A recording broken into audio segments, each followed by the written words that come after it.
I went to my car and tried to start my car, and it had this fucking horrible exploding sound when he started it, and I was like, no fucking way, Jose.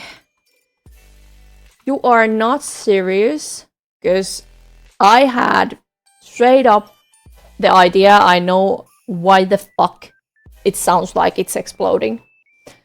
So, you know, guys, I live in the hoods. I live in the Helsinki hoods, and the girl had been robbed before too. And by that I mean 2 years ago my car's catalyst was stolen. Well, you can guess what happened to me in the morning.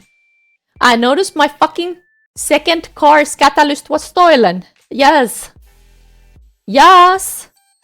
So I couldn't leave to the doctor's appointment because my car couldn't fucking drive.